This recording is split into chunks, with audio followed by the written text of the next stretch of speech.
Ma, how's the hacienda? Everything okay there? Tanong ni Du sa kabilang linya. Napatingin si Doña Celestia sa paligid. Ang sariwa na simoy ng hangin, ang malawak na taniman. Oh, it's beautiful, Du. Peaceful and refreshing. I think this place is exactly what we needed. I'm glad to hear that. I'll visit once I finish my meetings here. Oh, Du, by the way, I met two children today. Twins. Twins? What about them? Pagtatakang tanong na boses ng anak. Oh, they helped me earlier when my foot got stuck in the mud. They were so polite, so gentle and... And what, Ma? They look exactly like you when you were a child. Both of them. Even the shape of their eyes, the smile, everything. Ma, come on. You're just missing me too much. Kids look alike sometimes. Maybe you're imagining it. No, I wasn't imagining anything. When I looked at them, I felt like I was staring at you when you were little. It was uncanny. Ma, you're exaggerating. I'm sure they're just cute kids you happen to like. Don't overthink it. Habang nakatingin pa rin siya sa lupain ng hasyenda, may kakaibang pakiramdam sa kanyang puso. Isang pakiramdam na maaaring may malalim na dahilan ang pagkikita nila ng kambal. Bago ka pa lang sa channel neto, ibang kwento ni Ate Jane, istorya mo, ikwento ko. Huwag kalimutang pindutin ang notification bell at subscribe button.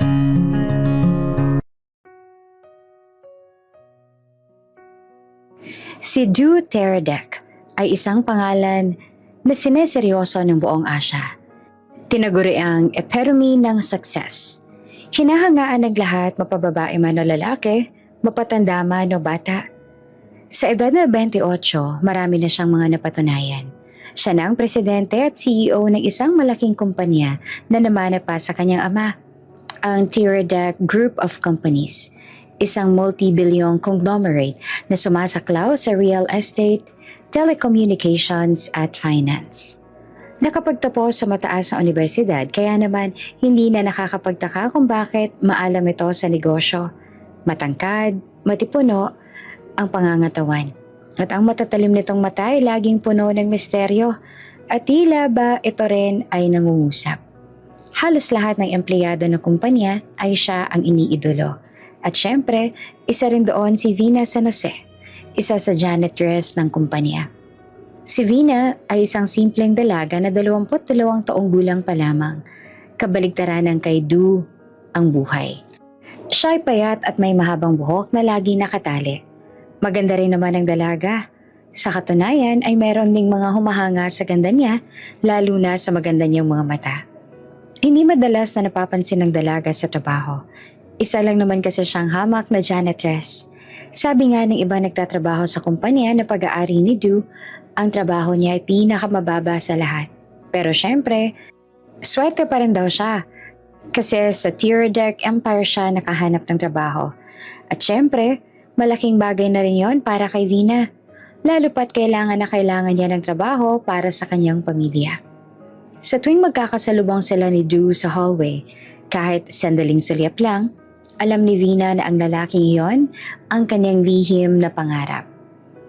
Isang napakataas na pangarap na para sa isang kagaya niya ay tila ba napakalabo ng maabot. Ang simpleng ngiti ni Du ay sapat na para magbago ang takbo ng kanyang araw. O kahit sulyap lamang mula dito. Kahit nga hindi na siya nito tingnan. Masalayan niya lang ito buo na agad ang araw niya. Ang binatang si Du ay bituin na pinapangarap ng lahat na maabot. At siya, si Vina, ay alikabok lamang. Isang gabi matapos ang matinding pulong, bumagsak ang pinakamalaking deal ni Du para sa quarter na iyon. ₱1 bilyong proyekto ang nawala dahil sa kapabayaan ng kanyang board of directors. Kung kaya gano'n na lamang ang init at galit na naramdaman ni Du. Pagdating niya sa kanyang penthouse office sa 50th floor, madilim ang kanyang mukha dahil sa galit at disappointment. Naghanap siya ng kahit anong nakakapagpagaan sa kanyang loob. Bianca, I'm canceling the dinner. Just send me a bottle of Macallan 25. Mariing sabi niya sa kanyang telepono. Yes, sir. Natatakot naman na tugon ni Bianca, ang secretary ni Du. Pagkababa niya ng tawag, mariin siyang pumikit at sinubukang pakalmahin ang kanyang sarili. Ngunit tila hindi talaga mawala ang galit niya. Makalipas ang ilang minuto ay dumating ang takot na si Bianca, dala na ang makalyan na pinag-uutos niya. Nang makita ni Bianca ang itsura ng table ng boss, napalunok ito. Paano? Tila labis talaga ang galit ni Drew para magwala ito at ikinalat lahat ng dokumento ng laptop at computer nito ay nasa sahig na. Natatakot na umalis si Bianca para hindi na siya madamay sa matinding galit ng CEO. Baka kasi mawalan pa ito ng trabaho kung mananatili pa roon. Sakto naman na pagbalik ni Bianca sa opisina ay nakatanggap ito ng tawag mula kay Prem, ang kaibigan ni Drew na batid ng lahat na merong pagtingin sa binata. Bianca, it's Prem. Is he still there? What's going on? Matalas na tanong ni Prem na halatang nag-aalala sa kalagayan ni Du. Madam Prem, yes sir, Drew is still here, but you cannot approach him. He is in a terrible state. Nag-aalalang sagot naman ni Bianca. The deal with the Thai investors failed, and TGC is facing a huge financial loss. Billions, madam. And Sir Drew, his anger is beyond control. Did anyone else see him? Did he leave the office? Tanong muli ni Prim. No, madam, he is alone. I told the night janitor to clean the 50th floor, but I haven't heard from anyone yet. I am terrified to go up there myself. Paliwanag ni Bianca. Okay, I can't go there right now. May meeting din akong kailangang asikasuhin, but if something happens, tawagan mo agad ako, ha? Yes po, ma'am. Sagot nito. Bandang 11:11 ng gabi, lasing na si Du. Mariin niyang ipinag-utos kay Bianca na magpadala ng maaaring maglinis ng kalat sa kanyang opisina dahil ang nauna nitong pinadala kanina ay pinaalis niya. Ang pumasok kay si Vina. Pauwi na sana ang dalaga pero unutusan ito ng secretary ni Du na linisin muna ang opisina. Kaya wala namang ibang choice si Vina kundi ang sumunod. Oo nga, humahanga si Vina sa kanilang CEO pero ayaw naman sana na humarap dito ngayon na matindi ang galit nito. Dahil natatakot siya na makagawa siya ng pagkakamali at madamay siya sa matinding galit nito. Kapag kasi galit ang kanilang CEO, talagang may isang empleyado ang nagtatanggal sa trabaho kasi ayaw nito ng nagkakamali. Habang nagliligpit si Vina sa opisina nito, nanginginig ang mga kamay niya. Mabuti na lang at hindi naman ito mukhang galit. Pero kinakabahan pa rin siya kasi damang-dama niya na nasa kanyang mga mata nito. Natila ba pinagmamasdan siya at hinihintay na lang na magkamali siya para matanggal na siya nito sa trabaho. At dahil nga sa intense nitong titig sa kanya at sa kaba na nararamdaman niya, nagkamali si Vina. Muling natapon ng basura na pinulot niya. Nanlaki ang mga mata niya at natakot na tumingin kay Du na tumaas naman ng isang kilay habang nakatuon pa rin ang tingin sa kanya. Sir Du, pasensya na po. Hindi ko po sinasadya. Pabulong na sabi ni Vina at agad na nagsimula siyang pulutin ulit ang kalat. Narinig ni Du ang nanginginig na tinig ni Vina. Ang galit sa mukha ng banata kanina ay unti-unting napalitan ng ibang emosyon. Marahal na mangha ito sa itsura ngayon ng dalaga. Para kasi itong takot na tupa kaharap ang isang leon. Ang kagandahang taglay ng dalagang janitress na ito ay hindi sosyal o kapansin-pansin. Siguro dahil hindi naman ito mula sa elite family o connected sa kung anumang mataas na pamilya. Ngunit meron siyang inosente, halos malaanghel na aura na pumupukaw sa atensyon ni Du ng mga sandaling iyon. Sa katunayan, matagal nang napapansin ni Du ang dalaga. Pero ngayon lang siya nagkaroon ng chance na mapagmasdan ito ng malapitan. Masyado kasi itong mailap noon at tila iwas na iwas din. Kapag ito kasi naka-assign maglinis ng office niya, lagi nitong tinataon na wala si Du sa loob ng office. Ikaw ang lagi naglilinis dito, hindi ba? Tanong ni Du. Vina, yon ang pangalan mo. Opo sir, ako po yun. Tugon ni Vina. Tumayo si Du, medyo gumigewang dahil sa kalasingan. Lumapit ito kay Vina at ang kanyang mamahaling pabangoy humalo sa amoy ng alak. Kumabog naman ang dibdib ni Vina. Sinubukan niya humakbang palayo pero nakalapit na sa kanya ang binata. Nag-iwas siya ng tingin. Natatakot siya at ang tuhod niya ay tila ba nawalan na ng lakas. Bakit ka ba laging nakayuko ha, Vina?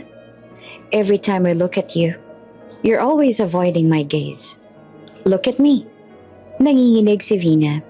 Hindi niya matitigan ang presidente na nasa harapan niya. Ang kanyang puso ay parang kabayo na tumatakbo ng sobrang bilis. May nagawa po ba akong kasalanan, sir? Hindi ko po sinasadya na matapon muli yung basura pero huwag po kayong mag-alala. Lilinisin ko na lang po ulit. Hinawakan ni Du ang balikat ni Vina kaya napaangat siya ng tingin dito. Nagtagpo ang mga mata nila at may kung anong kislap sa mga mata ni Du habang nakatingin ito sa ekspresyon niya. Tila ba natutuwa ito habang si Vina naman ay takot. Iniisip na baka mawawalan na siya ng trabaho. Tatanggalin niyo po ba ako sa trabaho, sir? Lakas loob na tanong niya. No?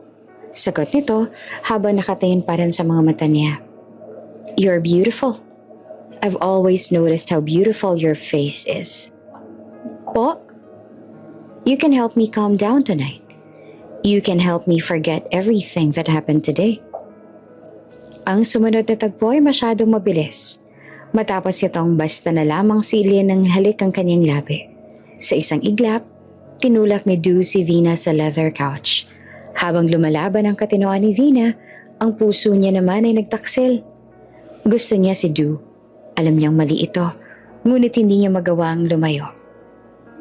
Binigyan siya nito ng chance sa tumakas, pero pinili niya na manatili. Sa puso niya, may munting tinig na nagsasabing ito ang pagkakataong maging malapit sa lalaking minamahal niya. At ng gabing iyon, kahit na alam niya hindi dapat, hinayaan niya na may mangyari sa kanila. Nang magising si Vina kinabukasan, nanlaki ang mga mata niya nang mapagtanto niya kung ano nga ba ang nangyari kagabi. Hindi siya makapaniwala at mas lalong hindi niya alam kung ano ang gagawin niya. Kaya naman naisip niya na agad umalis bago pa man magising si Du dahil hindi niya pa alam kung kaya niya ba naharapin ito. Mabigat ang bawat hakbang niya. Hindi pa rin siya makabawi mula sa kagabi. Paulit-ulit na bumabalik sa isipan niya ang nangyari sa kanila ni Du. Malinaw na malinaw yon sa isip niya na para bang nangyari lang iyon ilang minuto ang nakalipas. Hindi siya mapakali. Ramdam niya ang paggalito, guilt at takot na baka may mas malalaking problemang kasunod pa ang gabing hindi niya makalimutan. Focus, umuwi na muna tayo. Bulong niya sa sarili. Pero kahit iyon, hindi niya magawa na sundin ng maayos.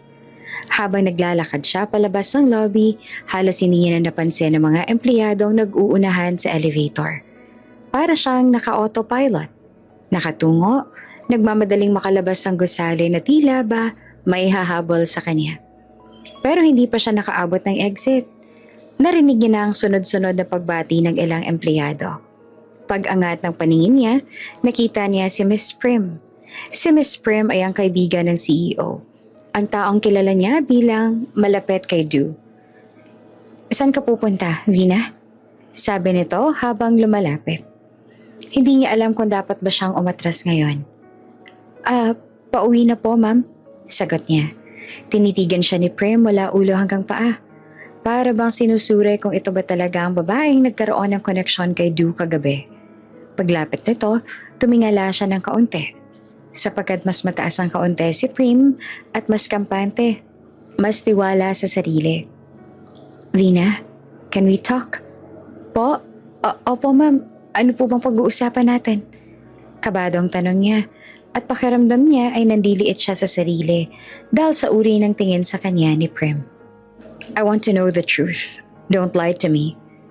Did you know that Du and I actually have a relationship? Aha? Tanging nasabi niya. Hindi ko po alam. Ngumiti lamang si Prim. Ngunit mas lalong naging mapanganib ang aura nito. Of course you didn't. You wouldn't, would you? Sabi nito sabay iling na para bang nandiliit. But now you know, dahil ako na mismo ang nagsabi sa'yo. Hindi siya nakasagot. Muling nagsalita naman si Prim. At alam ko rin kung ano nangyari sa inyong dalawa kagabi. Nanigas si Vina. Hindi niya mapakilos ang dila. Ang kamay kahit simpleng paghinga ay parang naging mabigat. Napatingin siya kay Prim. Desperado na ipaliwanag ang sarili pero walang lumalabas na salita. You look surprised. Guilty even.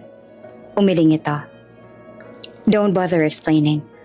Alam ko na ang buong nangyari. Alam ko kung bakit nangyari. Ma'am, pero sinabat siya agad ni Prim. He loves me, Vina. Mahal na mahal niya ako. Mariin ito ang sabi. Bawat kataga ay parang tunutusok siya. And I love him. We love each other so much. Kaya hindi namin kailangan ng kahit anong sagabal na maaaring gumulo sa relasyon namin. Lumapit pa si Prim sa kanya. He was drunk last night.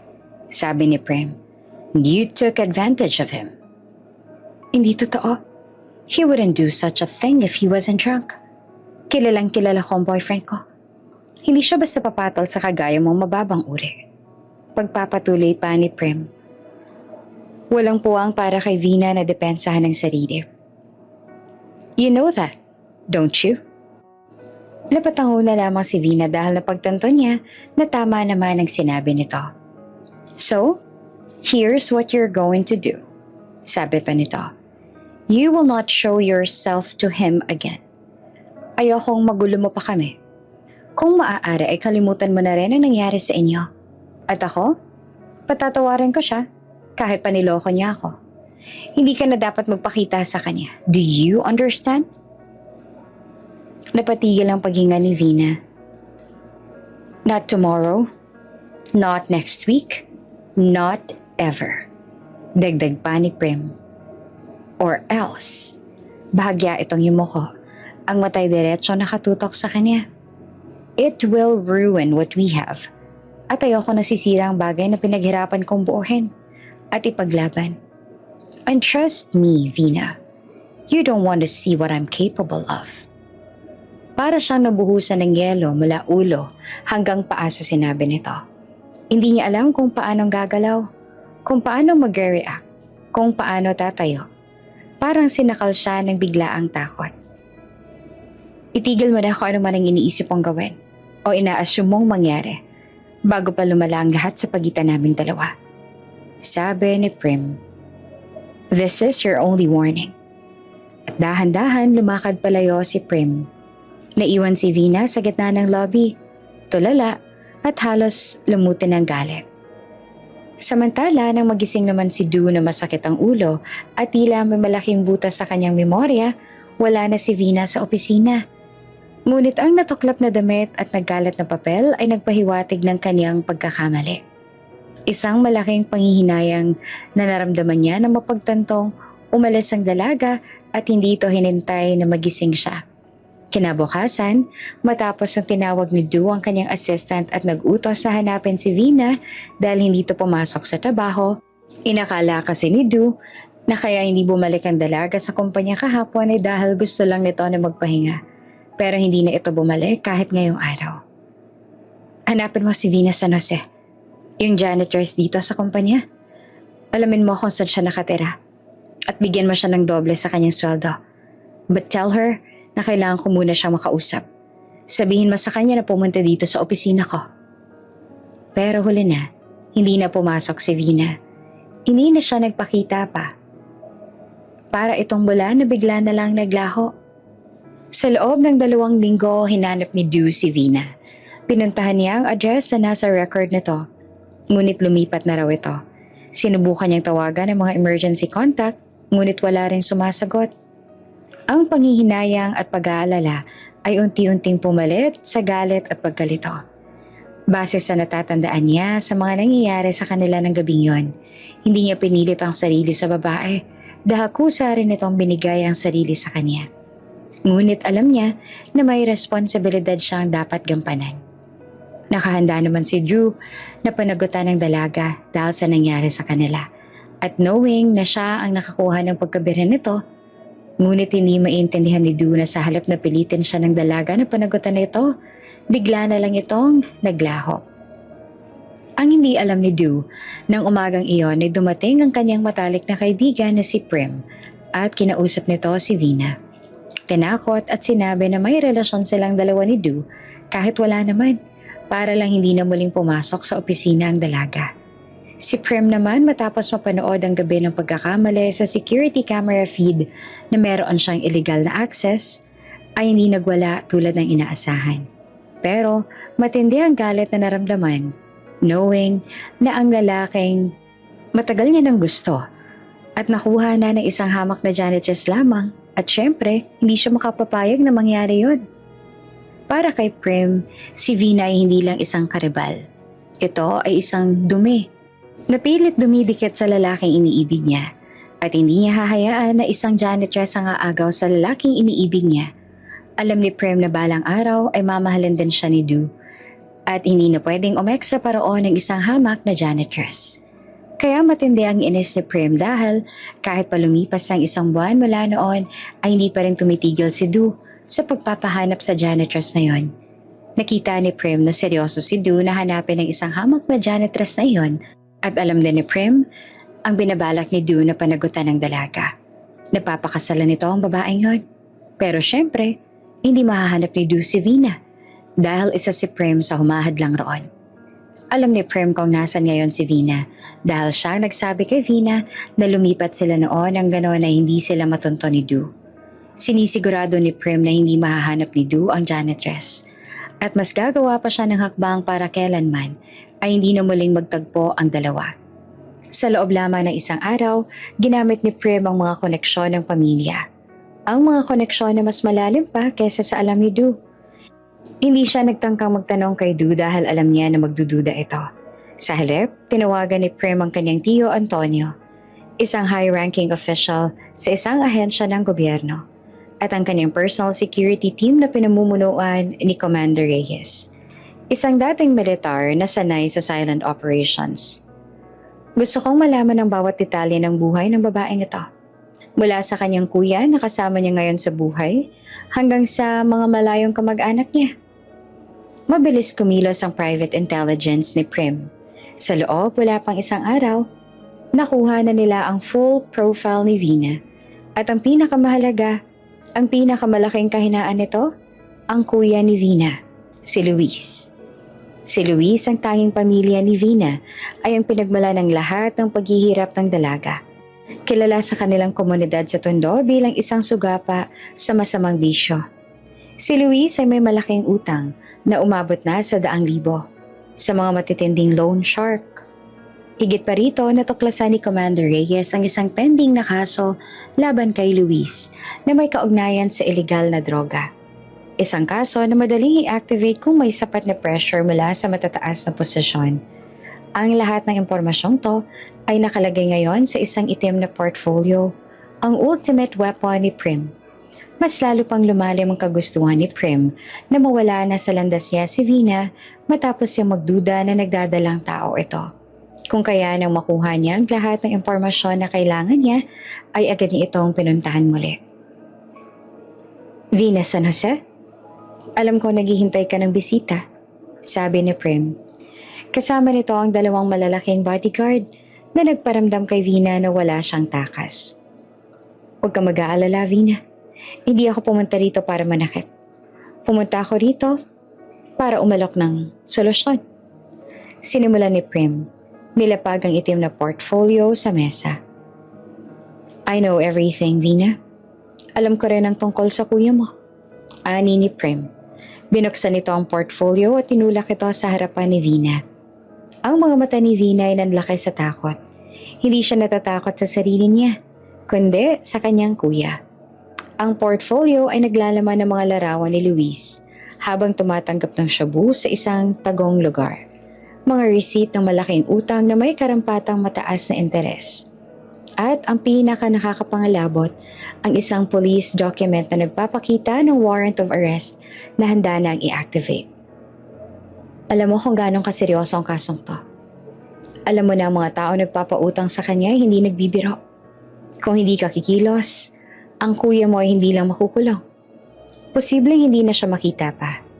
At dahil dito, Vina, gusto kong malaman mo na meron akong kapangyarihan na kontrolan ang kapalaran ng kuya mo. Paliwanag ni Prem. Kung gugustuhin ko, ngayon din mismo, ay pwede na siyang makulong or else, mapatay At ang mga tauhan ko palalabasin lamang nila dahil iyon sasangkot siya sa droga. Nagsimulang umiyak si Vina. Huwag mo siyang idamay. Walang kinalaman ng kuya ko sa nangyari. Oo, may kinalaman siya. Dahil siyang dahilan kung bakit nagtatrabaho ka ng sobra. At nagiging available ka sa gabing iyon. Matalas na sabi ni Prim, kaya kung talagang mahal mo ang kuya mo at ayaw mo siyang mawala, narito ang aking offer. Inilabas si Prim ang isang checkbook at isinulat ang isang malaking halaga. 1,000,000 piso. Sapat para bayaran ang lahat ng utang ni Kuya Luis at makapagsimula sila ng bagong buhay sa probinsya. Ito ang presyo ng iyong katahimikan at pag-alis. Kukunin mo ang pera, aayusin ko ang kaso ni Luis at bibigyan ko siya ng clean slate. Ngunit sa isang kondisyon, Vina, mawawala ka. Magiging patay ka para sa amin. Hindi mo na muling tatawagan si Du. Hindi ka na magpapakita sa Maynila.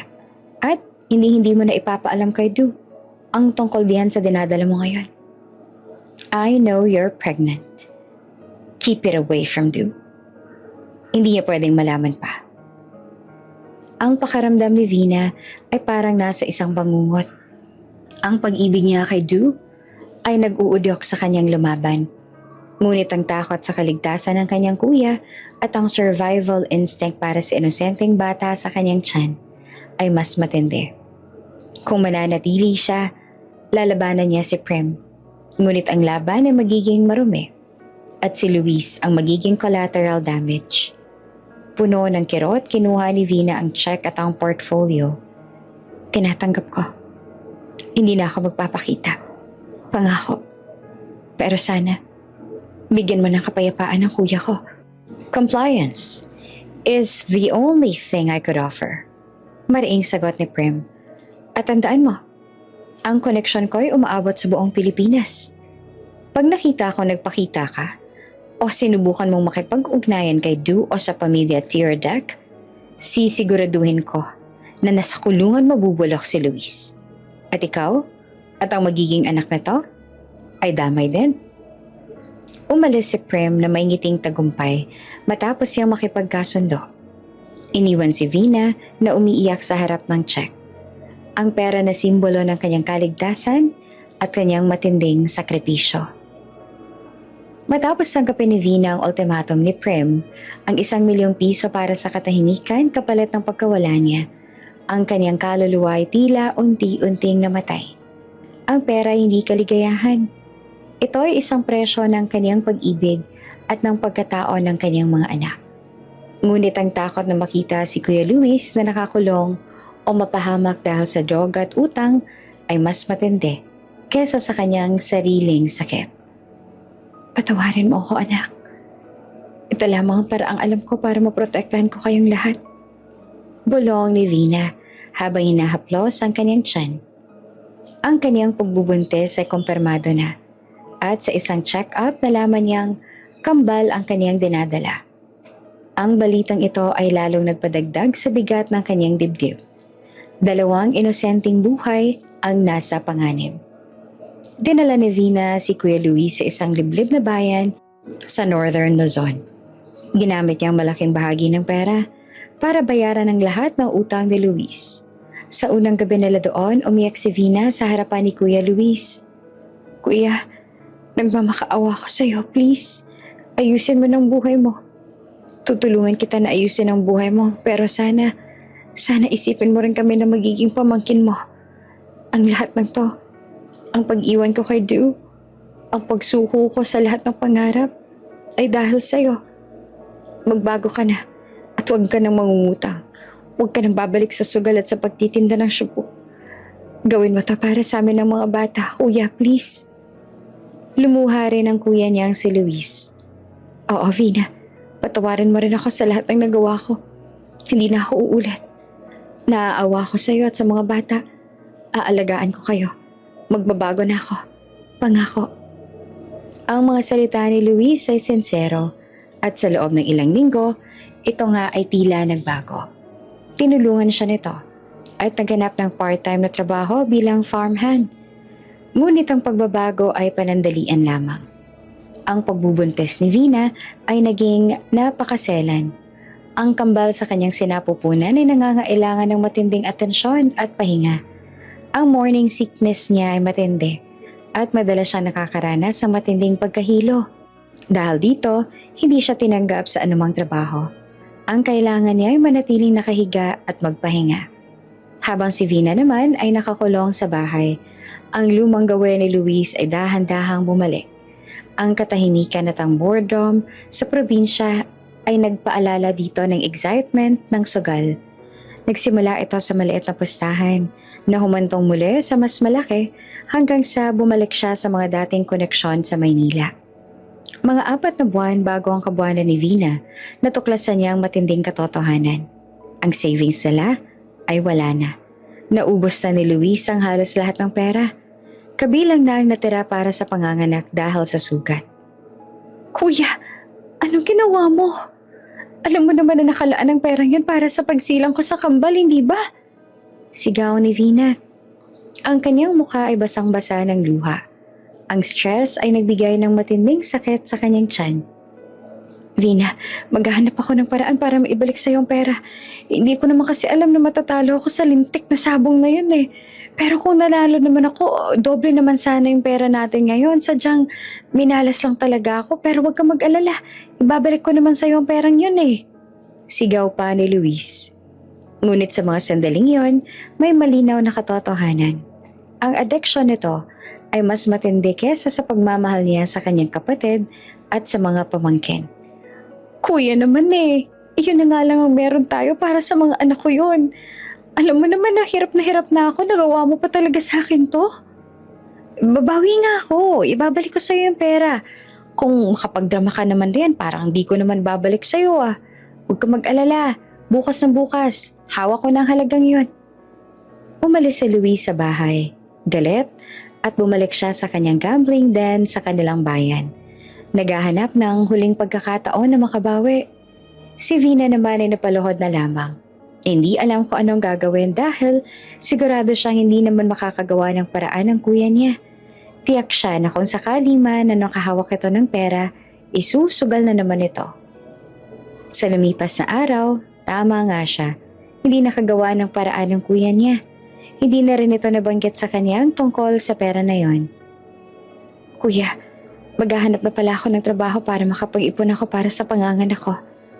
Sabi ni Vina sa kapatid na hindi naman nakikinig sa kanya. Sa halip ay tila ba hindi ito mapakali at parang takot na takot din. Matapos itong kumain, bigla na lang din itong umalis at mukhang madaling-madali pa. Hindi alam ni Vina na iyon na pala ang huling beses na nakita niya na buhay si Luis.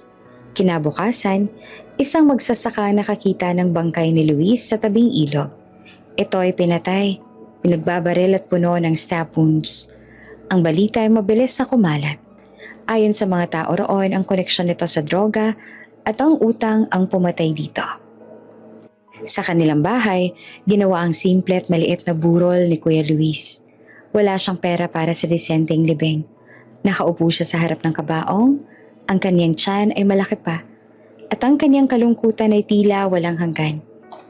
Pero ang kanyang kalungkutan ay napalitan ng matinding takot nang pumasok ang mga bisita. Hindi sila mga kaibigan, kundi ang mga loan sharks na inutangan ni Luis. Pinamumunuan sila ni Ricardo Tiamzon, ang pinuno ng isang crime syndicate na may matinding koneksyon sa Maynila. Vina San Jose, kinalulungkot namin ang nangyari sa kuya mo. Pero ang business ay business. Simula na Ricardo.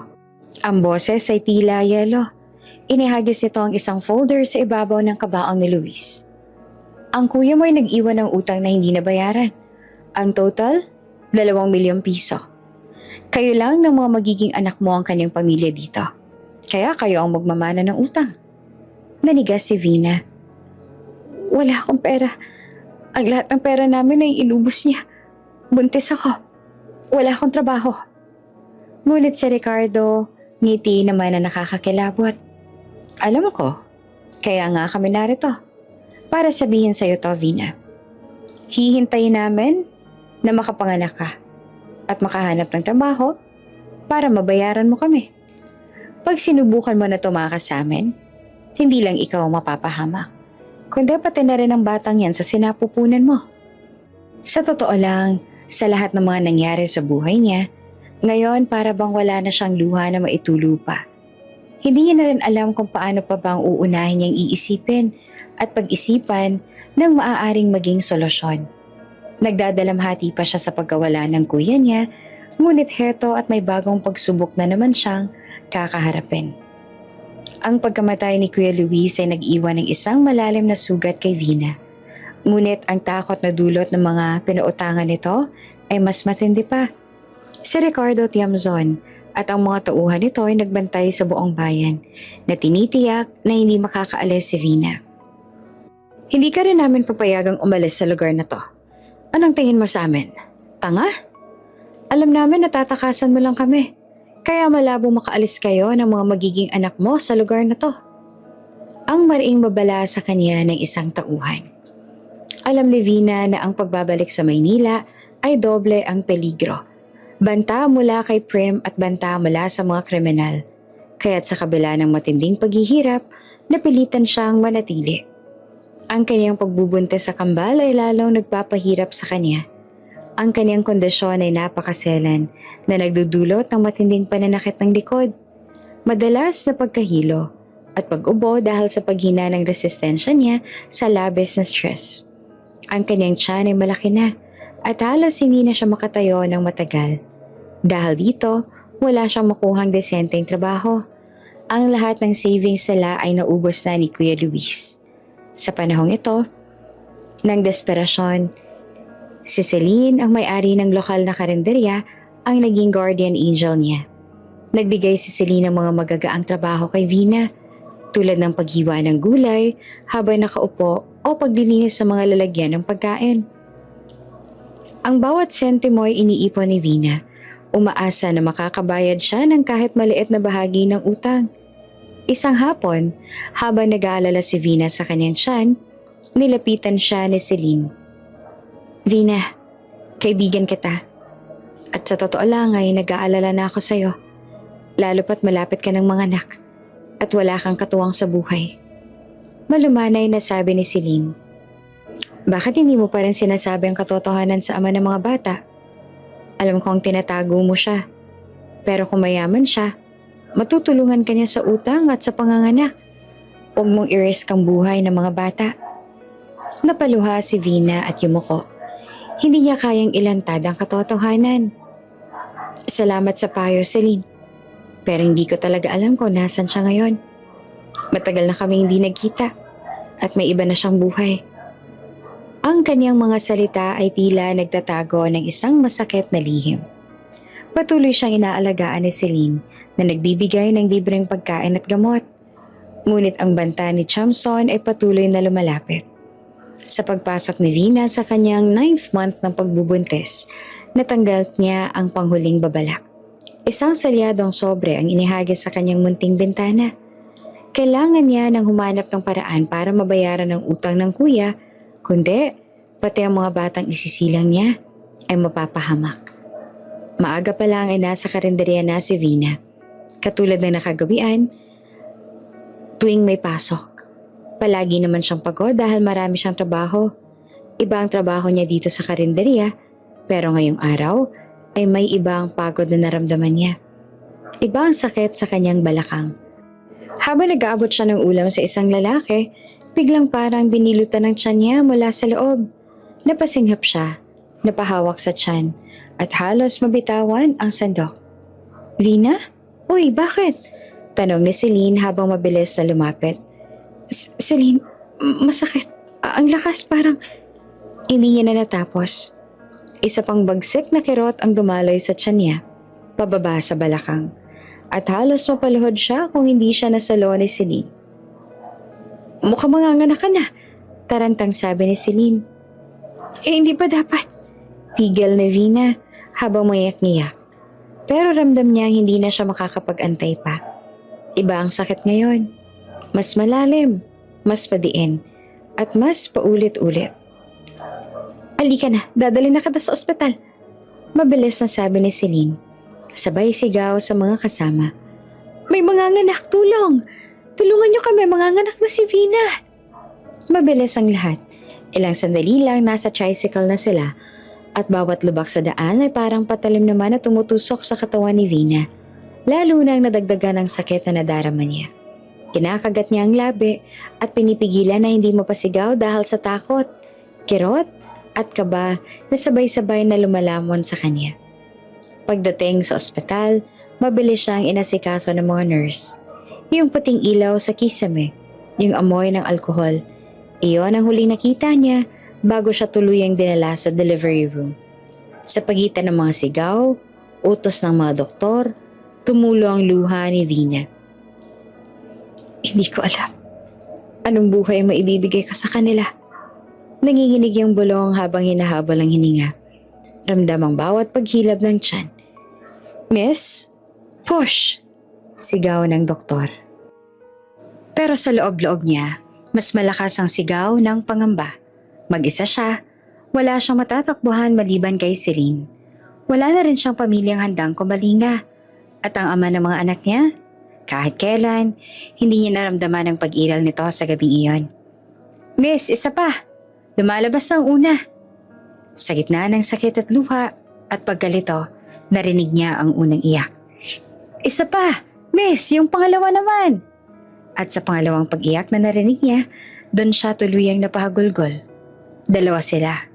Dalawang buhay. Dalawang inosenteng nilalang na umaasa sa kanya at di niya alam kung paanong magsisimula. Congrats, Miss. Healthy ang babies mo. Magpahinga ka muna. Sabi ng doktor bago siya tuluyang nalamon ng pagod at kadiliman. Nang magkamalay si Vina, puti na kisame ang una niyang nakita. Tahimik ang paligid. Mabigat ang katawan niya pero mas mabigat ang puso. Ilang sandali bago bumukas ang pinto at pumasok ang dalawang nurse dala ang kambal. Miss, eto na po sila. Ngiti ng nurse at iniligay sa kanyang tabi ang dalawang munting sanggol. Isang batang lalaki at isang batang babae. Parehong nakapikit. Parehong mapula ang pisngi. Parehong may maliit na ilong at manipis na labi. Parehong kahawig ng kanilang ama. Napatigil si Vina. Para siyang napatulala. Hindi maipagkakaila sa hugis ng mata. Sa korba ng labi, parang nakikita niya si Du sa dalawang batang ito. Pumikit siya at huminga ng malalim. Hinaplos ang maliit na noo ng kanyang mga anak. Pasensya na. Bulong niya na nanginginig ang boses. Pasensya na kung sa ganitong mundo ko kayo pinasok. Nahulog ang luha niya sa pisngi ng kanyang anak na babae. Isa pa sa anak niyang lalaki. Pero kahit mahirap, kahit ako lang, pangako. Pinunasan niya ang luha at ngumiti. Kahit masakit, kahit puno ng takot. Ibibigay ko sa inyo ang maayos na buhay. Gagawin ko ang lahat. Kahit anong hirap, kakayanin ko para sa inyo. Dahan-dahan niyang niyakap ang kambal at masuyong humalik sa kanilang ulo. Para bang doon siya humugot ng lakas. At sa unang pagkakataon mula nang iniwan siya ng tapang ng gabi, nakaramdam si Vina ng kakaibang lakas. Hindi dahil wala siyang takot, kundi dahil may dalawang munting nilalang na umaasa sa kanya. At sa sandaling iyon, ipinanganak hindi lamang ang kambal, kundi pati ang bagong lakas sa puso ni Vina. Isang inang handang ipaglaban ang lahat. 5 taon ang lumipas sa awa ng Diyos kahit papaano'y nakaraos naman sila ng mga anak niya dahil sa walang sawang pagsusumikap ni Vina sa buhay. Kahit papaano'y nabayaran niya na rin ang utang ng Kuya Luis niya at hindi na rin sila gaanong ginigipit nila Ricardo.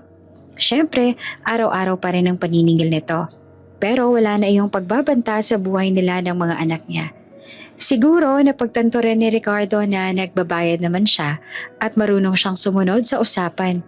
Sadyang kapos lamang sa buhay. Si Nico at Nika ay 5 taong gulang na ngayon. Malulusog at masigla. Silang dalawa ay magkamukhang magkamukha. Tanging ang buhok lang ni Nika ang mas mahaba. Madalas nga sabihin ng mga ito at mga tao rito na mukha raw silang anak ng diwata dahil sa kulay ng kanilang mga mata at kutis na mapuputi. Kulot din ang brown nilang mga buhok kaya madalas tinatawag din silang batang Santo Niño. Sa kabila ng kanilang inosenteng kalikasan, alam at kita ni Vina na ang pagkakahawig nila kay Du ay hindi maitatago. Lalo na ang maliit, kakaibang hugis ng birthmark sa balikat na lang parehong-parehong kay Vina. Araw iyon ng Sabado kaya napagpasyahan ni Celine ang ninang ng kambal na dalhin sila sa parke para mamasyal. Abot langit ang saya ni Nico at Nika habang tumatakbo. Naghahabulan at sumisigaw ng, "Ninang, tingnan mo kami! Dahan-dahan lang, baka madapa kayo." Sigaw naman ni Celine, ngunit natatawa ito habang sinusundan ng dalawa. Habang naglalakad sila pa uwi, may napansin naman si Celine na isang magarang sasakyang itim. Makintab at halatang mamahalin. Nakahinto ito sa gilid ng kalsada. Nakabukas ang hood nito at may isang lalaki na nag-aayos ng gulong. "Ninang, may nasiraan," sabi ni Nico sabay turo sa sasakyan. Hindi muna pinansin niya ni Celine dahil may kausap pa itong babae. Ngunit ang kambal, dahil likas na mausisa talaga ay napatigil nang biglang may bumukas sa pinto mula sa mamahaling sasakyan. Lumabas mula roon ang isang babae. Hindi simpleng babae, kundi isang ginang na sobrang ganda. Maayos ang ayos ng buhok, mamahalin ang suot, at may tindig na para bang isang donya o reyna sa mga pelikula.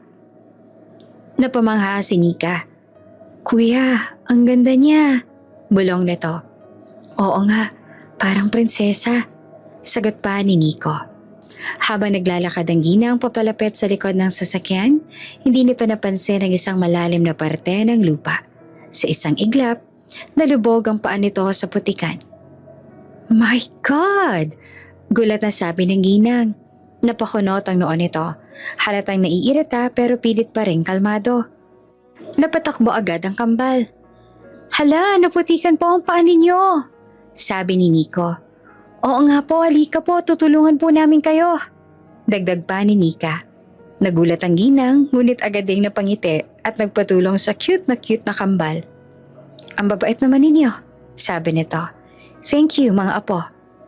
Tiningnan nito ang dalawang bata ng mas matagal. Halos hindi nito matanggal ang tingin sa magkapareho nilang mukha. Parehong bilog ang mga mata, pareho ang korba ng ilong, pareho ang ngiting mabilis makahawa. "You two look exactly alike," sabi nito habang nakatitig pa rin sa kambal. "At parang kamukhang kamukha niyo ang isang kakilala ko." Nagkatinginan ang kambal. "Talaga po?" tanong ni Nika. "Oo naman," sagot ng ginang bago kinuha mula sa kotse ang isang maliit na paper bag. "Eto, chocolates para sa inyo. Very good kayo." Namilog ang mata ni Nico. "Para po sa amin talaga to?"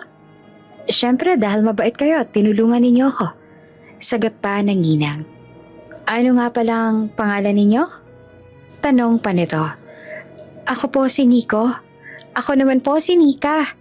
"So bakit kayo nandito? Namamasyal na ba kayo?" "Pauwi na po kami sa amin," sagot nila. "Kasama po namin si Ninang."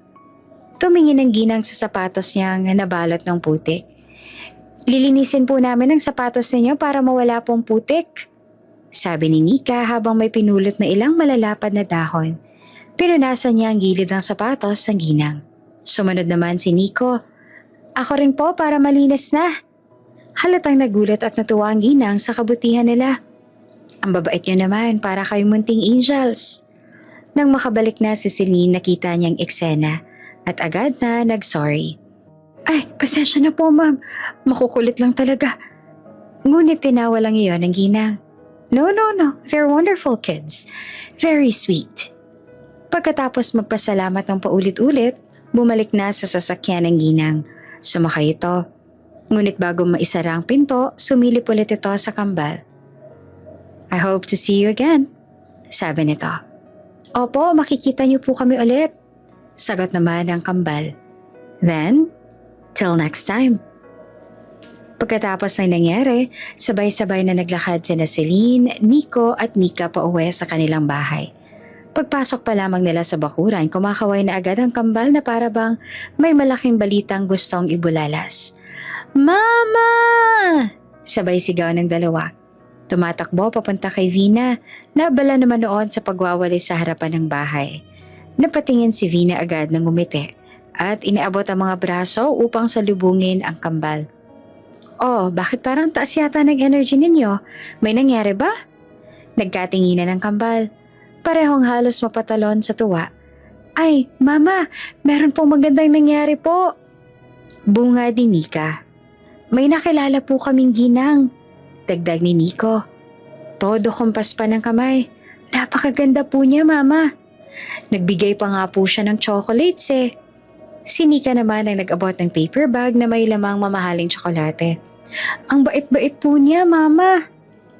Napangiti naman si Vina habang pinapanood at nakikinig sa masiglang pagkukwento ng dalawa. Hinaplos niya ang ulo ng kambal na tila hindi na mapakali sa kilig at tuwa. Aba, ang babait naman ng mga anak ko, sabi niya ng malumanay. Mas lalo ako natutuwa kasi tumulong kayo at kahit hindi niya kilala. Ganyan dapat, maging mabait sa kapwa. Yumakap ang kambal sa kanya, halatang proud sa papuri ng ina. Lumapit naman si Celine, napangiti at napailing habang nakatingin sa kambal. Bes, hindi mo talaga mapipigilan ng dalawang yan, sabi nito sabay tawa. Pero alam mo ba, hindi ordinaryo ang ginang na yon. Napakunot ang noo ni Vina. Ano namang ibig mong sabihin? Hindi ko inakala na makakausap pala ng kambal ang mayamang babae na bumili ng malaking hasyenda dito sa probinsya. Yung bagong may-ari ng desangtuaryo? Sagot ni Celine. Yung malaking hasyenda banda dun sa may kabilang kalsada? Yung sinasabi ng mga tao na sobrang yaman daw? Yung may mga truck na dumating nung isang buwan? Oo, yun nga. Mabilis naman na sagot ni Celine. Ako mismo nabigla na makita siya. Ang ganda pala talaga niya, Vina. Hindi lang basta maganda ha. Yung tipong hindi mo madalas makita. Yung mukha na parang artista o may dugong alta. Tapos yung sasakyan niya. Diyos ko, ngayon lang ako nakakita ng ganong kalaki at kagara. Over ka naman sa pag-describe, Bes. Hindi nga, Bes. Seryoso talaga ako. Sagot agad ni Celine. Kumikinang ang pintura ng sasakyan niya. Parang hindi tinatabla ng alikabok. Tapos ang forma ng ginang ay nako, elegante, mayaman, pero hindi naman suplada. Sa totoo lang ang lambing pa nga magsalita. Sumabat naman bigla si Nico tumango-tango. Opo mama, mabait po siya. Sinabi niya pa nga po, cute kami. At kamukha daw namin yung kalala niya. Dagdag ni Nika na proud pa. Napatingin si Vina sa kambal. May kung anong saglit na kirot na dumaan sa dibdib niya na hindi niya mawari. Hindi niya pinahalata, ngumiti lang siya. Ganun ba? Mabuti naman kung mabait siya. Lumapit ulit si Celine. Nakataas ang kilay at parang may iniisip. Alam mo, Bes, parang may kung anong kakaiba sa pagkakatingin niya sa kambal. Yung tipong di lang basta tuwa, yung parang may pagkilala. Saglit na natigilan si Vina, pero agad din niyang inayos ang mukha. Siguro natuwa lang siya sa kambal, diba? Cute naman talaga sila. Oo naman, sagot na Celine. Pero ewan ko, basta may naramdaman akong kakaiba. Baka nga apo niya talaga sila. Biro pa nito. Hindi niya alam pero ang araw na yon ay hindi simpleng pagkikita lamang. Ito ay simula ng isang pag-uugnay ng mga landas na hindi niya inakalang muling magtatagpo. Sa kabilang banda ng malawak na hasyenda, hindi mawala sa isipan ni Doña Celestia ang kambal na nakilala kanina. Habang naglalakad siya sa terasa ng mansyon, paulit-ulit na bumabalik sa kanyang alaala ang inosenteng mukha ng dalawang bata. Ang batang lalaki at batang babae na tumulong sa kanya matapos malubog ang kanyang mga paa sa putik. Hindi niya maintindihan kung bakit, ngunit may kakaibang kirot at kuryente sa kanyang dibdib. Tuwing naiisip niya ang mukha ng kambal, hindi yan basta paghanga lamang. Para bang may kilala siyang bahagi ng sarili sa kanilang mga mata. Hindi na niya napigilang tawagin ng isa sa kanyang tauhan. Mateo! Sigaw niya mula sa beranda. Agad namang kumaripas ang takbo ang lalaki. Po, Donya? Hanapin mo ang kambal na nakita ko kanina. Mariin niyang bilin. I just want to give them a little reward for their kindness. They help me in a way most adults wouldn't bother doing. Tumango si Mateo. Tila ba natuwa kahit halatang kaba. Opo, Donya. Hahanapin ko sila agad. Good. I trust you. At mabilis na itong umalis upang sundin ang utos ng ginang. Habang si Doña Celestia naman ay muling naupo sa antik na upuan. Hindi nagtagal tumunog ang kanyang cellphone. Nakalagay sa screen ang pangalang Du, ang kanyang kaisa-isang anak at agad siyang napangiti. Ma, how's the hacienda? Everything's okay there? Tanong ni Du sa kabilang linya. Napatingin naman si Doña Celestia sa paligid. Ang sariwang simoy ng hangin, ang malawak na taniman at ang katahimikang dala nito ay tila kalmado sa kanyang puso. It's beautiful, Du. Sagot niya na may lambing at tuwa. Peaceful and refreshing. I think this place is exactly what we needed. I'm glad to hear that. Sagot naman ng binata. I'll visit once I finish my meetings here. Sandaling natahimik si Donya at hindi niya naiwasang ibahagi ang bumabagabag sa kanya. Oh, Du, I met 2 children today. Twins. Twins? Gulat na pagtatakang boses ng anak. What about them? Huminga ng malalim ang Donya at saka naglakad papunta sa gilid ng veranda. Nakatingin sa malawak na tanawin. They helped me earlier when my foot got stuck in the mud. They were so polite, so gentle, and Du. Tumaas ang tono ng boses ni Du. Nagiging curious. And what, Ma? They look exactly like you when you were a child. Both of them. Even the shape of their eyes, the smile, everything. Ma, come on. You're just missing me too much. Kids look alike sometimes. Maybe you're imagining it. Umiling si Doña Celestia kahit alam niyang hindi siya nakikita. No, Du, I wasn't imagining anything. When I looked at them, it felt like I was staring at you when you were little. It was uncanny. Ma, you're exaggerating. Tugon ni Du habang natatawa pa rin. I'm sure they're just cute kids you happen to like. Don't overthink it. Ngunit sa loob-loob ng Donya, hindi yung ganun kasimple. Habang nakatingin pa rin siya sa malawak na lupain ng hacienda, may kakaibang pakiramdam sa kanyang puso. Isang pakiramdam na maaaring may malalim na dahilan ng pagkikita nila ng kambal. Isang pakiramdam na parang hindi iyon simpleng pagkakataon. Maagang umuwi si Vina mula sa kanyang trabaho. Abala siya sa pagsasampay ng labada sa tapat ng kanilang maliit na bahay nang may mga yabag ng taong biglang sumulpot sa harap ng kanilang bakuran. 3 lalaki, malilinis ang suot, halatang may kaya at pamilyar ang postura. Napakunot ang noon ni Vina. Biglang nanlamig ang kanyang palad at ang unang pumasok sa isip niya. Diyos ko, singil na naman ba to? Ay nagbayad na ako kahapon na. Nakatayo ang lalaki na tila may hinahanap. Lang lumapit sila sa harapan niya, mas lalo pa siyang kinabahan. Mga sir? Alanganin niyang tanong. May kailangan po ba kayo? Nakabayad naman po ako kahapon na baka po nagkamali. Agad namang umiwas sa nerbiyos ang isa sa mga lalaki at bahagyang umiti. Ay hindi po kami naniningil, ma'am. Mabilis itong sagot. Mga tauhan po kami ni Doña Celestia. Yung ginang po na tinulungan po ng mga anak ninyo noong isang araw.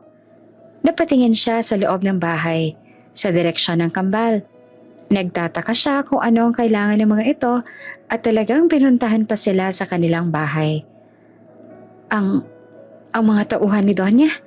Pautal niyang ulit. Halatang naguguluhan. Tumango ang lalaki at iniabot sa kanyang 2 kahon. Maganda ang pagkakabalot. May laso pa. Gusto po niyang iparating sa inyo na labis siyang natutuwa sa kabaitan ng mga anak ninyo. She prepared some gifts for your family. And she would like to invite you to visit her hacienda. Halos hindi naman makapagsalita si Vina. Hacienda? Kami? Bakit naman kami? Bago pa man siya makapag-isip, biglang tumakbo palabas ang kambal. Masigla, malinis pa ang muka kahit kakatapos lang maglaro. Mama, sino sila? Tanong ni Nika. Ang gaganda po ng damit ninyo. Dagdag naman ni Nico. Mangha sa mga bisita. Napangiti ang isa sa mga tauhan at yumuko upang maging ka-level ng mga bata. Hello, kami pala ang mga tauhan ni Doña Celestia. She wanted to thank you both for helping her. She said she wants to see you again. Biglang lumiwanag ang mga mukha ng kambal. Talaga po? Gusto niya ulit kaming makita? Sabay tanong ng dalawa. Halos hindi naman mapigil ang tuwa. Yes, sagot ng lalaki. Sa katunayan, kanina pa niya kayo pinapahanap. She was really impressed. Dinig ni Vina ang tibok ng kanyang puso. Hindi dahil sa tuwa, kundi dahil sa hindi maipaliwanag na kaba. Nilingon niya ang mga tauhan at magalang ng ngumiti. Sabihin niyo po kay Doña Celestia maraming salamat. Thank you po sa mga regalo. Bahagya siyang yumuko. Pag-iisipan ko po muna ang pagpunta. Kapag hindi po ako abala sa trabaho. Ngumiti naman na may paggalang mga tauhan. Nauunawaan po namin. Basta po ipaalam niyo lang po kung kailan kayo makakadalaw. Ipapaabot namin lahat sa Donya. Pagkaraan niyon, maayos silang nagpaalam at umalis. Pagkasara ng gate na pabuntong hininga si Vina at halos mapaupo sa kaba at pagkalito. Inilapag niya ang mga regalo sa lamesa. Sa sandaling iyon, lumapit naman si Celine na kakarating lang mula sa kabilang bahay. Bes, sinong mga yun? Ang yayaman ng porma. Tanong nito habang nakataas ang kilay. Ipinaliwanag ni Vina ang lahat. Simula sa sinabi ng tauhan ng Donya hanggang sa imbitasyon sa asyenda. Napanganga si Celine sabay tapek sa balikat ng kaibigan. Ano pang iniisip mo, bakit hindi ka pumunta? Opportunity kaya yon? Umiling naman si Vina, halatang nag-aalinlangan pa rin. Hindi naman namin kilala ang Donya, Celine. Hindi ko nga alam kung bakit niya kami pinapatawag. At saka, huminga siya ng malalim. Abala pa ako sa trabaho, hindi ko pwedeng iwan. Hay nako, Vina, minsan lang to. At mukha namang mabait ang Donya. Di naman siya mukhang mananakit o something. Malay mo, may maganda siyang plano. Napatingin si Vina sa kambal na masayang pinipisil ang mga ribbon ng regalo. Tahimik siya. Hindi dahil ayaw niya, kundi dahil may takot sa puso niya. Takot na baka pag naging malapit siya sa mga taong may kaya, baka masira ang tahimik nilang buhay. Kinabukasan, maagang nagising si Vina dahil sa ingay ng kambal na tila ba may malaking selebrasyon na nagaganap sa loob ng kanilang maliit na bahay. Kapwa nakapalibot sina Nika at Nico sa mga regalong natanggap nila mula kay Doña Celestia. At hindi naman maikakailang sabik na sabik rin sila sa mga nangyari kahapon. Mama, kailan po tayo pupunta sa asyenda ni Doña Celestia? Tanong ni Nika. Oo nga po, Mama. Sabat naman ni Nico. Nakangisi.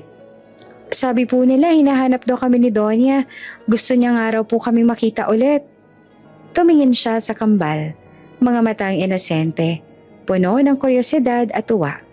Ngunit sa puso niya may bahagyang alinlangan pa rin. Anak, may trabaho si Mama ngayon eh. Hindi pwedeng hindi ako pumasok. Malumanay niyang paliwanag. Agad naman na lumiit ang mga mata ng kambal, parehong nalungkot. Pero Mama, pabulong na sabi ni Nika. Baka po hinihintay niya kami. Baka po magalit si Donya pag hindi po kami pumunta. Dagdag pa ni Nico. Napailing si Vina. Ayaw niyang isipin ng mga bata na may nagagalit sa kanila. At higit sa lahat, ayaw niyang masira ang masiglang pananaw nila tungkol kay Doña Celestia. Sa mga oras na yon, dumating si Celine. May dala pang mainit na pandesal. Aba, bakit parang maiyakan agad dito sa umaga? Biro niya habang inabot ang tinapay. Agad namang tumakbo sa kanya ang kambal. Ninang, pupunta po kami sa asyenda, pero ayaw sumama ni Mama kasi may trabaho raw po siya. Napanganga si Celine at napatingin kay Vina. Tila sinasabing, Aba, may ganon? Napakamot si Vina ng ulo, tsaka malalim na buntong hininga. Celine, hindi naman sa ayaw kong pumunta. Kailangan ko lang talagang tapusin ang trabaho ko sa karinderya. Ayaw ko rin namang magdulot ng abala sa Donya. Di naman talaga namin siya kilala.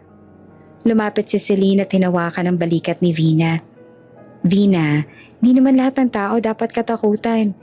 Nakita mo naman yung tauhan niya kahapon, di ba? Maayos makipag-usap. At saka, tinan mo to mga batang to, sobrang excited. Minsan lang silang mabigyan ng atensyon ng ganong klaseng tao. Kumingin si Vina sa kambal. Ang ngiti nila, ang saya sa mukha nila. Parang sinuntok ang puso niya ng guilt at pagmamahal. Hindi niya kayang wasakan ang tuwa ng mga anak. Kaya sa huli, napabuntong hininga siya at tumango. Sige na, mahina niyang sabi. Pwede kayong pumunta. Pero ang ninang Celine ninyo ang sasama sa inyo dahil kailangan ko talaga na pumasok sa trabaho. Talaga po, Mama? Sabay na sigaw ng kambal na halos tumalon sa tuwa. Ngiti lamang ang isinagot ni Vina. Ngunit may kurot pa rin ang pagkabahala sa dibdib. 2 oras matapos yon naganda sina Celine at ang kambal. Nanuyo si Vina ng pawis sa kakaisip pero wala na siyang magagawa. Tinulungan niya ang kambal magsuot ng malilinis na damit. Simple pero maayos at presentable. Tandaan ninyo, sabi ni Vina habang nilalagay ang buhok ni Nika sa isang maliit na ponytail. Magpakabait kayo ha, huwag kayong tatakbo kung saan-saan. At pakinggan si Ninang Celine ha? Opo Mama, sabay nilang sagot. Lumuhod si Vina at niyakap ang kambal. Matagal, mahigpit. Parang ayaw niyang pakawalan. Hindi niya maipaliwanag pero may kakaibang kaba sa dibdib niya. Mag-iingat kayo, bulong niya. Promise, Mama, sabi naman ni Nico. Babalik po kami agad, sabi naman ni Mika. At nang sumakay na sila sa tricycle, kumuway pa sila habang nakadungaw sa gilid. Bye, Mama, love you. Ngumiti si Vina pero pagtalikod niya, doon niya nararamdaman ang higpit ng pagkabog ng puso niya. Pagdating ni na Celine at ng kambal sa hasyenda, hindi naman maikakailang malawak, maganda at kaakit-akit ang lugar. Mula sa malalawak na taniman hanggang sa puting mansyon na tila lumulutang sa gitna ng luntiang kapaligiran, halatang karangyaan at kayamanan. Napahawak si Celine sa dibdib. Diyos ko, para ako nasa ibang mundo. Samantala ang kambal nakabuka ang bibig sa tuwa. Ninang, ang laki po nito! Para pong kastilyo! Sa gitna ng hagikika ng kambal, bumukas ang pinto ng mansyon at lumabas ang isang babae. Eleganteng nakadamit. Mahaba ang buhok. Ang presensya ay parang reyna. Si Doña Celestia. At nang makita nito ang kambal, nakangiti itong lumapit sa kanila. Hindi pilit, hindi malamig, kundi tunay na aliwalas. Parang matagal na nito silang kilala. Andito na pala kayo. Malumanay niyang sabi, I've been waiting for you. Sabay yumuko ito upang pantayan ng tingin ng kambal. Lumapit kayo, huwag na kayong mahiya. You two look even more adorable today. Nagumapaw ang tuwa sa mukha ng kambal. At sa sandaling iyon, hindi maipaliwanag ang pagdaloy ng damdamin kay Doña Celestia. Parang mas lalo niyang nakita. Ang hindi matatawarang pagkakahawig ng kambal sa isang taong matagal niya nang mahal. At doon lalalim ang misteryong hindi pa alam ni Vina, ni Celine, ni kahit sino. Pagdating pa lamang ni Nika at Nico sa hasyenda, hindi maikakailang agad na pagkabigani ni Doña Celestia sa kanila. Habang naglalakad sila sa malawak na hardin na puno ng mga nagagandahang bulaklak, hindi niya maiwasan titigan ng kambal ng mas matagal kesa nararapat. Sa bawat hakbang ng kambal, sa bawat tawa, sa bawat ngiti, parang lumulutang sa harapan niya ang mukha ng kaniyang sariling anak. Si Du nung bata pa ito. Hindi iyon imahinasyon, hindi iyon ilusyon. Napakalinaw, may kakaiba. May mali. May tanong na hindi niya masagot. Habang abala si Celine sa pakikipag-usap sa isang katiwala, si Doña Celestia naman ay lumuhod sa lilim ng isang malaking puno ng akasya kung saan naglalaro ang kambal. Nika, Nico, tawag niya na malumanay ngunit may bahid ng pagtataka sa boses. Can I ask you something? Agad na tumigil sa pagtakbo ang kambal at lumapit sa ginang. Parehong nakangiti at walang kaalam-alam sa bigat ng tanong na gustong lumabas sa bigbig ng Donya. Opo, Donya. Sabay nilang sagot na halos pareho pa ang tono. Napahinga ng malalim si Doña Celestia. Tinitigan niya ang mga mukha ng bata, ang hugis ng mata, ang ilong, ang panga, pati ang paraan ng pagngiti. Hindi ito maaaring coincidence lamang. Anong pangalan ng iyong ina? Maingat yang tanong. Mabilis na nagliwanag ang mukha ni Nika. Si Mama Vina po. Masayang sabi niya. Ang bait-bait po ni Mama, lagi po niya kaming nilulutuan ng masarap kahit pagod siya. Tumango naman si Nico, sabay hawak sa kamay ng kapatid. Totoo po yun, Donya. Maganda po si Mama, tapos mabait. Hindi siya nagagalit kahit makulit kami. Lagi niya po kaming niyayakap bago matulog. Bahagyang lumuwag ang dibdib ng Donya. Ngunit kasunod nito, may pumasok na bagong tanong. Ang pinaka-importante. Ano naman ang pangalan ng iyong ama? Dahan-dahan niyang tanong. Halos nakahawak sa dibdib sa kaba ng kanilang sagot. Ngunit ang kambal sabay na umiling. Hindi malungkot, hindi kinakabahan. Simple lang, dire-diretso, inosente. Wala po kaming papa, sagot naman ni Nico. Inosenteng napatingin sa ginang. Hindi po namin siya kilala. Dagdag naman ni Nika, hinahaplos ang mga bulaklak sa tabi. At bago pa man magtanong ang Donya, sinundan pa ni Nico ang sinabi ng kapatid. Pero okay lang po yun, mabilis na sabi niya. Kasi happy naman po kami. Tumango si Nika, sabay ngiting abot tenga. Si Mama lang po ang kailangan namin at si Ninang Celine.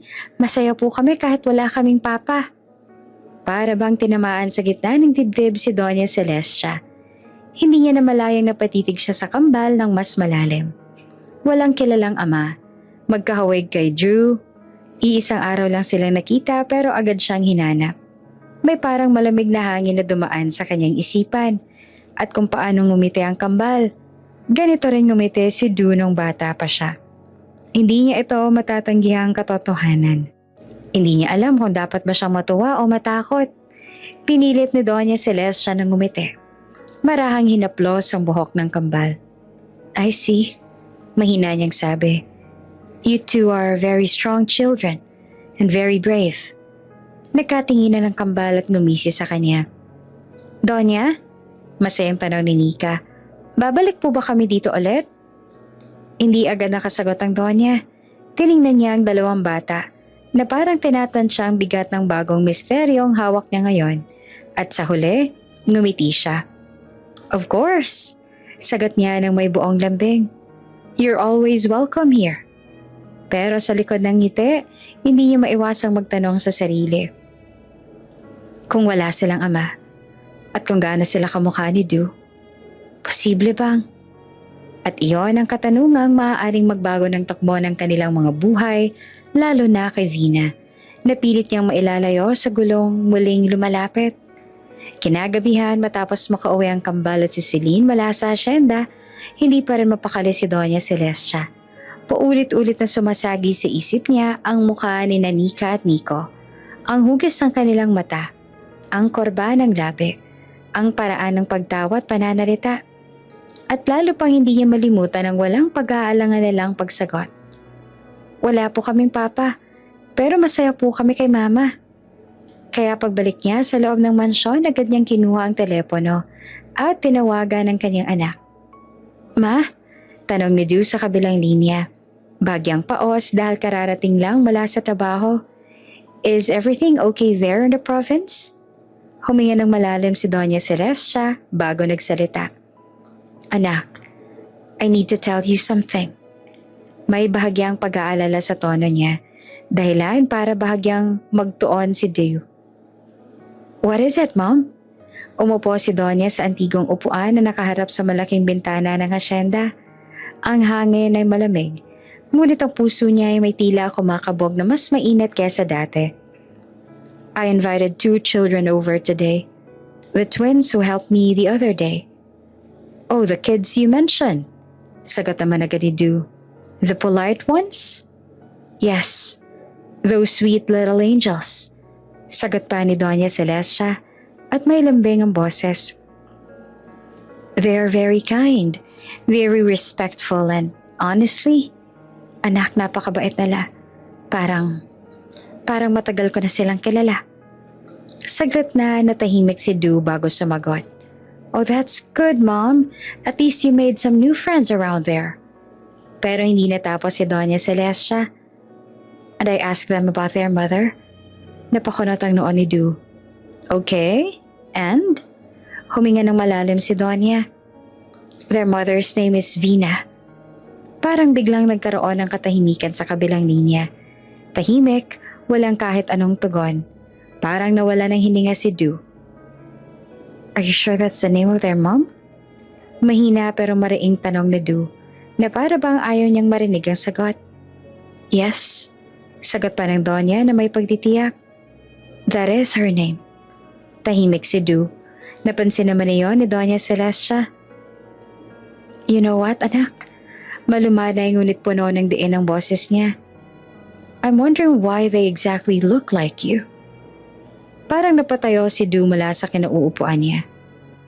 Mom, nagpatuloy ang Donya, hindi pa tapos. I asked them where their father was and they told me they don't know him. They said they've never met their father. Mariing pumikit si Du at para may mga alaala ng isang gabi ang biglang kumatok sa kanyang isipan. Pero pinutol niya iyon. Pinilit niyang ikulong. You're overacting, Mom. Bigla niyang putol. Siguro rin, natutuwa ka lang sa mga batang yon. They probably just reminded you of me because you miss me. Pero hindi bumigay ang Donya. I know what I saw, anak. Napabuntong hininga si Du. Inayos ang headphones, pinilit ngumiti kahit hindi nakikita ng kanyang ina. Mom, listen. Let's not jump into conclusions. Besides, I'll be there next week. Nagulat ang Donya. You're coming home? Yes, sagot ni Du na mas tiyak na ngayon. I want to organize a feeding program for the kids in the barangays and I want to oversee the preparations myself. Agad na lumambot ang puso ni Doña Celestia. Oh anak, that's wonderful. I will support that fully. Tell me what you need. I'll make all the arrangements. Ngumiti naman si Du kahit may tensyon pa rin sa loob niya. Thanks, Mom. See you soon. At nang ibaba ni Du ang tawag, saglit siyang tumingin sa salamin. At doon sa refleksyon ng sarili niyang mukha, tila ba nakita niya rin ang mukha ng kambal. Binanggit ng kanyang ina. At isang pangalang pilit niyang inaalala. Vina. Dumating si Du sa probinsya ng maagang maaga, kasama ang ilang staff na tutulong sa feeding program na siya mismo ang nag-organisa. Malamig ang simoy ng hangin, sariwa ang paligid at ramdam niya ang kakaibang kapayapaan na palagi niyang namimiss sa lungsod. Habang minamasan niya ang eskwelahan na unti-unti na napupuno ng mga bata, hindi niya maiwasang maalala ang sinabi ng kanyang ina tungkol sa kambal. Hindi naman siguro. He told himself. Coincidence lang yun. Ngunit habang papalapit siya sa pila ng mga batang sabik kumuha ng pagkain, bigla siyang natigilan. Nakatayo sa unahan ng pila ang dalawang bata, isang babae at isang lalaki. Pagkasing tangkad, magkapareho ng ngiti at parehong may inosenteng tingin sa mata. At higit sa lahat, may kung anong pamilyar sa mga mukha nila na hindi niya maipaliwanag. Lumapit siya sa mesa. Pero hindi agad nakaabot ang kamay niya sa mga pagkain. Natulala siya, halos hindi makahinga. Napansin niyo ng mga bata kaya lumapit ang isa sa kambal, si Nico. Sir, okay lang po ba kayo? Inosenteng tanong nito, nakatingala sa kanya. Napatikim si Du, pilit na binabalik ang sarili sa ayos. Yeah, I'm fine, sagot niya. Pero hindi iyon lubusang totoo. What are your names? Masayang nagsabay ang dalawa. Ako po si Nika. Ako naman po si Nico. Para sa lang musika sa tenga ni Du, pero sa likod ng ngiting iyon ay naroon ang unti-unting tumitibok na kaba sa kanyang dibdib. Nice to meet you, he said, forcing a smile. Enjoy the food, okay?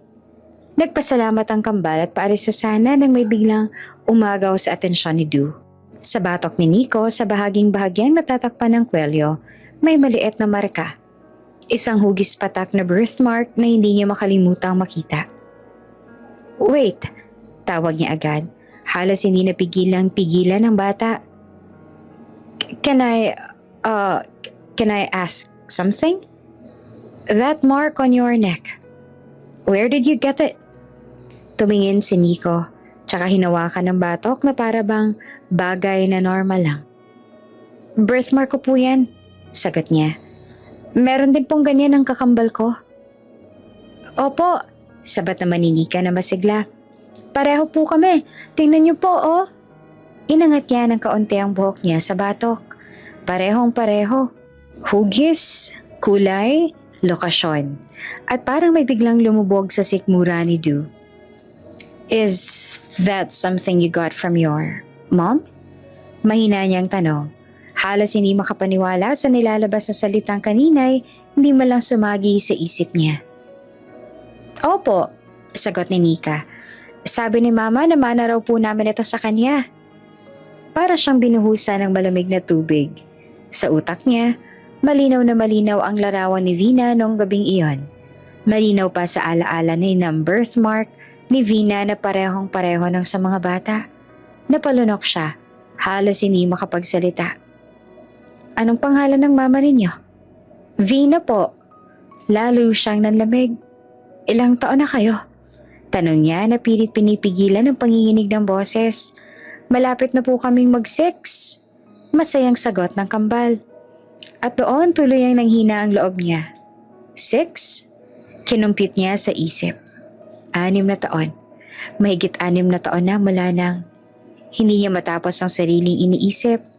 Ang mundo niya ay parang biglang umikot at ang ingay ng mga bata sa paligid ay unti-unting nilamon ng katahimikan na lumulunod sa kanya. Tumingin ulit sa kanya ang kambal. Walang kaalam-alam sa bigat ng sandali. Thank you po sa pagkain, sir. Masaya nilang sabi. Napangiti siya ng mahina, magaan pero puno ng paggalito. You're welcome. At habang lumalayo ang kambal dala ang kanilang pagkain, nanatiling nakatayo si Du doon, hindi makagalaw. Isang tanong lang paulit-ulit sa isip niya. Posible ba? O may hindi sinasabi sa kanya si Vina? Pag-uwi ni Du sa asyenda mula sa feeding program, ramdam niya ang kakaibang tensyon sa hangin. Halos bawat akbang niya sa malawak na pasilyo ng mansyon ay may dilang bigat sa puso. Ang mukha ng kambal, ang kanilang mga birthmarks, at ang hindi maipaliwanag na pagkakahawig sa kanya noon. Lahat ay sumasagi sa isip niya ng paulit-ulit. Pagpasok niya sa loob, sinilubong siya ni Doña Celestia. Halatang sabik at may halong kaba. Anak, kamusta ka na? Kamusta mga bata? Pasensya ka na kung di ako nakasama sa'yo ha. Sumama kasi biglang pakiramdam ko. Sabay ngiti ng Doña, may bahid ng pag-aalala sa mga mata. Huminga ng malalim si Du bago magsalita. Tila pilit kinokontrol ang damdamin na matagal nang pinipigil. Mom, I saw the children you were talking about today. And you were right. They look exactly like me. Their gestures, their smiles, even the way they talked. It's uncanny. And I have a feeling that they might be connected to me in some way. Napanganga si Doña Celestia. What do you mean by that, anak? You have to explain yourself. Please tell me everything. Tumingin si Du sa malayo. Sa bintana ng mansyon na nakikita ang malawak na hardin. Huminga siya ng malalim at sinimula ng matagal nang pinipigilang kwento. We used to have a janitress in our company. Her name was Vina. Very similar to the kid's mother name. Almost 6 years ago, something happened between us. That night, it was complicated. But after that night, she disappeared. I couldn't find her anywhere. Napahinto si Doña Celestia. Ang kanyang mga mata ay lumaki sa gulat at may bahid ng pagkabigla sa kanyang boses. Bakit hindi mo sinabi sa akin noon? Du, bakit hindi mo sinabi? Tumango si Du na bahagyang nakayuko. I didn't want to trouble you, Mom. I was trying to find her for all these years, but every lead I had, it always failed. I was trying. I just didn't know where to start. I didn't want anyone else to get involved. Tahimik si Donya, ngunit kitang-kita ang halong galit, pangamba at pagkabigla sa mukha niya. Du, are you in love with that woman? And if those twins happen to be your children, are you willing to marry her? What if she's alone, without anyone else? Huminga ng malalim si Du at tumingin sa kanyang ina. Matipay at tapat ang boses. That's what I've been planning since then, Mom. I've been waiting for the right time. For her and for the children. That night changed everything. And even though I didn't know where she went, I never stopped thinking about her. Napanganga si Donya at bahagyang tumingin sa kisame. Tila pinipilit iproseso ang lahat ng sinabi niya. And Prim? What about her? Weren't you supposed to marry Prim? Did you... What? Ngumiti si Du ng bahagya. May halong pangungutya at kalmadong tensyon sa mukha. I only did that for business convenience, Mom. And you know that. I don't like her. I never loved her. She was the one who pushed through, who tweeted, who forced things. She even used her connection just to manipulate certain situations back then. But nothing more. And we both know that. Tumahimik si Donya. Ramdam ang bigat ng katotohanan na matagal na nakatago sa anak niya. Ngunit hindi niya maalis ang damdamin ng pangamba. So you're saying, all along, your heart was always elsewhere? Tama, Mom. And now that I know the children exist, and that she's still out there somewhere, I can't just ignore it. I have to face it. Huminga ng malalim si Donya at marahang niyakap ang balikat ni Du. I understand, anak, but you have to be careful. There's a lot to consider. These children, kung sakali man anak mo sila at ang nararamdaman natin ngayon ay lukso ng dugo, they may change everything. But they are also a blessing. So you must do the right thing. Ngumiti si Du at para bang bumuhos ang ilang taon ng hinanakit at pagtatangka na itago ang damdamin. Yes, Mom. That's what I intend to do. I will be responsible for her, for the children, and for everything that happened back then. I will make it right. Tumigil si Donya at dahan-dahan na nagtanong muli. May halong pangamba at pag-aalala. Do? So what will you do now? What I should have done 6 years ago. I will find her, and I will make sure she and the twins are safe. And if it turns out that they are mine, I will do everything to be the father and the husband they deserve. Maagang umalis si Du mula sa hasyenda, kasama si Doña Celestia, patungo sa probinsya kung saan nakatira si Vina. Habang nagmamaneho sila, tahimik si Du, nakatingin sa bintana. Samantala si Vina naman abala sa paglilinis sa kanilang bahay. Na makakita siya ng sasakyan sa harap ng bahay, unti-unting pumuno ang dibdib niya ng kaba. Sasakyan po yan ni Doña Celestia? Sabi ni Nika habang tinatanaw ang malaking sasakyan na huminto sa kalsada. Nang bumaba si Du mula sa sasakyan kasama ang ina niyang si Doña Celestia, huminto ang mundo ni Vina. Bigla siyang nagulat at bahagyang napahinto sa ginagawa niya. Parang natigilan sa galit, kaba at takot. It's really you. Binitiwan ni Du. Ang tinig niya ay halos nanginginig, ngunit puno ng katotohanan at damdamin na matagal niyang pinigilan. It's really you, Vina. The one I've been looking for all these years. Napatingin si Vina sa kanya. Pinipilit panatilihin ang kanyang mukha na kalmado. Ngunit ramdam niya ang bigat sa dibdib at ang mabilis na tibok ng puso. Hindi ko po kayo kilala. Nagkakamali lang siguro kayo. Pilit niyang sabi. Sinusubukang iwasan ng mga matang sobrang pamilyar sa kanya.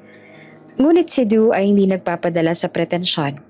Lumapit siya ng dahan-dahan. Tiningnan ang bawat galaw ni Vina. You can't lie to me. I know it's you. I've been searching for you for 6 years. I never stopped thinking about you. You can't fool me, Vina. Natigil lamang si Vina. Di alam kung anong sasabihin. Ang kaba, takot, at pagkagulat ay sabay-sabay sumalubong sa kanya. Subalit sa kabila ng lahat, ramdam niya ang tapat na damdamin ni Du. Bago pa man siya makapagsalita ng buo, biglang lumapit ang kambal. Sina Nico at Nika. Parehong nakangiti ngunit may halong hiya. Sir, kamusta po kayo? Masayang tanong nala. Mama, siya po yung mabait na sir na pumunta sa school namin para magbigay ng food sa amin. Nakatingin lamang si Du sa kambal. Sa kanilang mga mata, ilong, ngiti, pati ang maliit na tikwas ng kanilang buhok. Para bang nakatingin siya sa salamin ng bata pa siya. Hindi ito basta hinala. Hindi ito basta pagkakamali. Ito ay katotohanang unti-unting sumasabog sa loob niya. Dahan-dahan siyang lumingon kay Vina. Nahalatang kinakabahan habang pinagmamasdan ng bawat galaw niya. I have a question for you, Vina. Seryoso na sabi niya dito. Napakapit naman si Vina sa laylayan ng kanyang damit. Halatang naiipit sa sitwasyon. Wala naman tayong dapat pag-usapan, Du. Tapos na yan. Ngunit hindi pumayag si Du. Hindi na siya yung lalaking kayang manahimik. Hindi matapos ang 6 na taong paghahanap at paghihintay. For the past 6 years. I think I have the right to know everything that's been in my mind. The right to ask all the questions I wanted to ask. The right to talk to you, and I hope you don't deny me this time. Saka siya napalapit kay Vina at seryoso ang tinig. Right now, Vina, I want to know everything. Gusto ko na mabigyan ng kasagutan ng lahat ng tanong na gumugulo sa akin ngayon. Nang marinig niya iyon, lumapit si Doña Celestia na may awa sa mga mata. Vina, please explain everything to my son. Ako na munang bahala sa mga anak mo. At tinawag niya sina Nico at Nika na agad namang sumama sa kanya. Clueless sa ilalim ng usapang magaganap. Naiwan sina Du at Vina sa tapat ng maliit na bahay. Isang katahimikang mabigat at mabangis ang bumalot sa kanilang dalawa. Tell me, Vina, is my suspicion right? Are the children my children? Umaling si Vina. Mabilis, halos desperado. Hindi mo sila mga anak. Tumigas ang panga ni Du. Then who is their father? Answer me. Kung hindi ako, sino ang ama nila? And why do they look exactly like me? Why do they act like me? Why do they have every trait that I have? Hindi naman nakasagot si Vina. Tila naipit siya ng sarili niyang mga salita. At nang sa wakas ay nakasagot siya, napakahina ng boses niya. Halos isang bulong.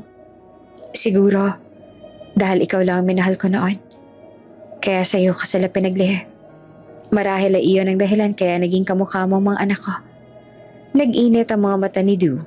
Hindi alam kung iiyak pa siya o magagalit. Alam niya rin na nagsisinungaling lang ngayon si Vina. Nakikita niya iyon sa mga mata nito at ramdam niya rin. Ang totoo, sadyang kailangan niya lang ng kumpirmasyon mula kay Vina. Kailangan niyang marinig mula dito mismo ang kumpirmasyon na tama ang iniisip niya. Don't fuck with me right now, Vina. I'm not here to play around. Lumapit siya ng mas malapit. Halos ilang pulgada na lang ang pagitan nila. I want to know the truth. Are they my children or not? Umiling na naman si Vina kahit nanginginig ang labi. Hindi, Du. Hindi sila. Enough. Mariing putol niya sa magiging kasinungalingan na naman ito. If you don't tell me the truth, ako mismo maghahanap ng kasagutan. I will use every connection I have just to know if they're mine. And once I confirm that they are my children, Vina, I will take them from you. Nanlaki ang mga mata ni Vina, napaatras, at mabilis ang bumilis ang tibok ng puso niya. Ngunit nagpatuloy si Drew, mas malumanay, ngunit mas totoo. But if you tell me the truth now, I will let them stay with you, with us, as a family. Doon tuluyang bumigay si Vina. Bumagsak ang luha sa kanyang pisngi, kasabay ng nanginginig niyang tinig. Oo, Du. Sila ang mga anak mo. Sila ang anak mo. Huminto ang mundo ni Du. Nangilid ang luha sa kanyang mga mata. Luha ng katotohanan ang hinintay niya sa 6 na taon. Dahan-dahan siyang lumapit kay Vina. Hinawakan na magkabilang pisngi nito at niyakap siya ng mahigpit. I'm sorry. I'm so sorry for scaring you. Hindi ko intensyon na takutin ka. Humigpit pa ang yakap niya dito. I just wanted to know the truth. And I know I was wrong for pushing you like that. Doon na napaiyak ng tuluyan si Vina. Hindi lamang dahil sa takot, kundi dahil sa bigat ng damdaming tinago niya ng napakatagal. At sa unang pagkakataon matapos ang 6 na taon, magkasama nilang hinaharap ang katotohanang matagal na nilang tinatago. Tahimik lamang si Vina habang nakaupo sa lumang sofa. Hawak ang panyo niyang basang-basa na ng luha. Nasa kabilang upuan si Doña Celestia. Nakataas ang isang kilay at nakahalukip-kip. Halatang naghahanda sa pag-uusap na matagal na dapat nang naganap. Katatapos lang makausap ni Duwang Kambal sa labas. Naiwan si Navina at ang Donya sa loob ng maliit na sala. Huminga ng malalim si Doña Celestia bago nagsalita. Vina, mahinahon pero matigas ang tono nito. Pwede mo bang ipaliwanag sa akin kung ano ang dahilan?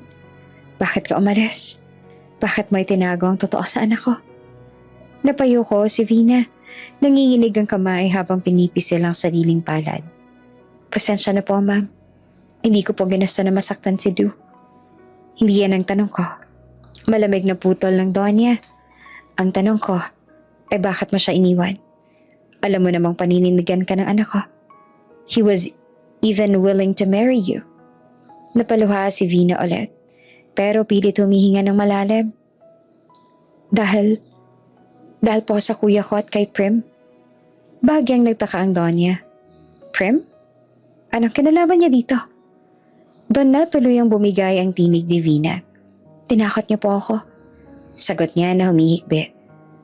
Sabi niya kung hindi ako lalayo kay Du, ipapakulong niya ang kuya ko. May malaking utang po kasi si kuya noon at hindi naman namin alam paano babayaran. Sangkot din po sa droga ang kuya ko noon kaya napakalaki ng risk na makukulong po talaga siya. Nangunot ang noo ni Doña Celestia. At naniwala ka sa kanya? Wala po akong choice. Sagot ni Vina tuluyang umiiyak. Binigyan niya po ako ng pera. Malaki. Sapat para mabayaran halos lahat ng utang ni kuya kaya pumayag ako. Sabi niya kailangan kong lumayo. Mawala. Huwag na magpakita kay Du. At kapag hindi daw ako sumunod, makukulong ang kuya ko. Alam niya na si kuya lang ang meron ako noon. At alam niya kung gano'ng kahalaga sa akin si kuya. Nanlaki ang mata ng Donya. That girl threatened you? Tumango si Vina. Nanginginig pa rin. Opo. Lumayo rin po ako para maligtas ang kuya ko at mabayaran namin lahat ng utang niya nang sa ganun ay makapagsimula po kami ng bagong buhay. Ayoko rin po na magulo noon ang relasyon ni Prem at ni Sir Drew. Ayoko po na dahil sa akin ay maghiwalay sila. Ang akala ko noon kapag nabayaran na namin ni kuya ang lahat ng utang niya at nakalayo na kami, magiging maayos ang lahat. Ngunit mali ako. Hindi po naging maayos ang lahat. Bumalik pa rin po sa dating gawa ang kuya ko. Kaya yun pong dahilan kaya siya pinatay. Natigilan si Doña Celestia. Napapikit saglit. Pinatay? Opo. Bulong ni Vina. Iniiyak ang salitang paulit-ulit niyang nilunok sa loob-loob. Nang mamatay po siya, gusto ko na pong bumalik kay Du at sabihin sa kanya na may anak na kami. Pero may natira pa pong malaking utang. Sabi sa akin ng mga taong sinisingil kami. Kapag umalis daw kami sa lugar na to, mapapahamak din po ang mga bata. At ayoko na mangyari yun.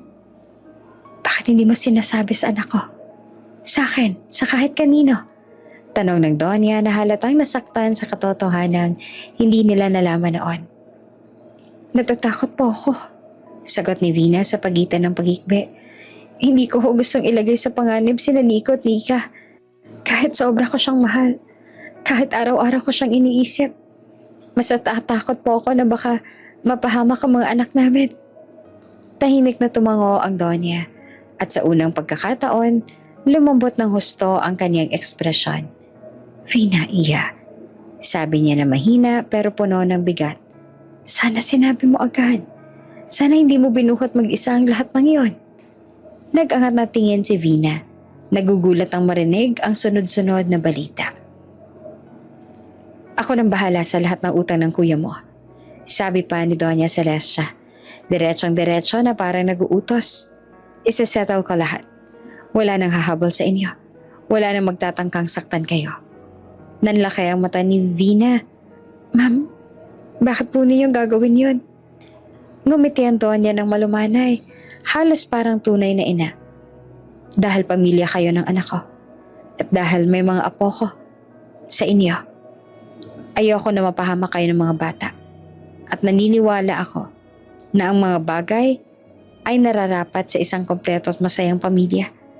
Gusto ko na mabuo kayong pamilya at alam ko na iyon din ang gusto ni Du na mangyari. Nag-iba ang ekspresyon ni Vina. Halo ng gulat, pasasalamat at panghihinayang. Pero, paano po si Prim? Mahina niyang tanong na puno ng takot. Hindi po ba magagalit siya? May kasunduan po kayo, paano po ang kasal nila? Umayos ang upo ni Donya. Naging formal ang tindig pero may halong pagod at determinasyon ng mukha. Hindi ko ipapatuloy ang kasal nila. Sagot niya na mariin. The arranged marriage was for business convenience, Vina. Hindi dahil mahal siya ng anak ko. May tuloy-tuloy na bigat sa boses niya. Pero malinaw ang paninindigan. At ngayon, natuklasan ko na may apo na pala ako. May pamilyang nabuo sa likod ng lahat. Business is business, iha. Pero hindi ako bulag. Hindi ako pipili ng pera kesa sa pamilya ng anak ko. Napaluha si Vina. Maraming salamat po.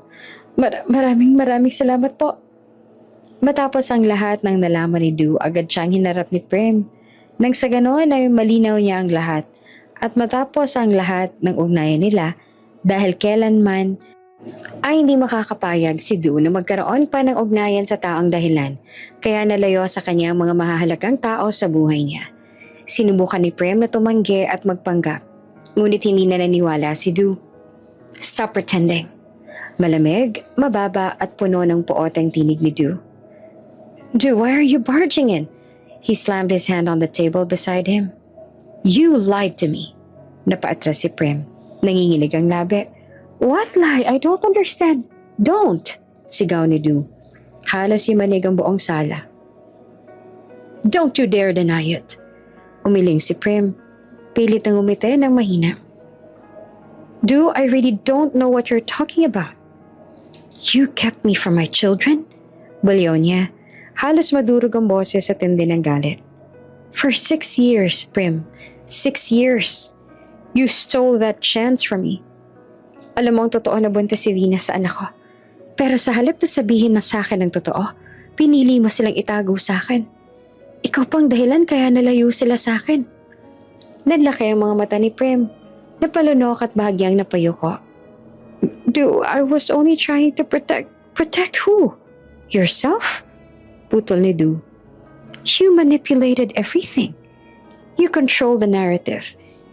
You told me Vina left because she wanted to. You told me she resigned.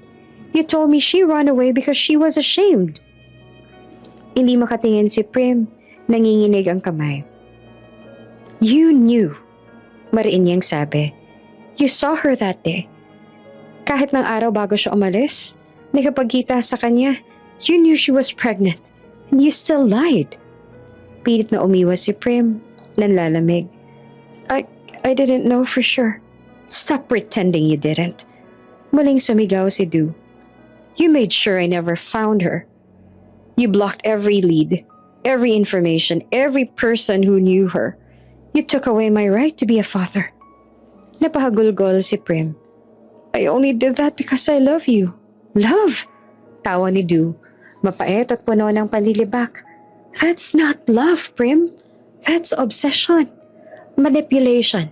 Selfishness. Humigpit ang panga niya at saka siya tumayo ng tuwid. Starting today, I'm ending everything. Napamulagat si Prim. What do you mean, Du? You can't... I can.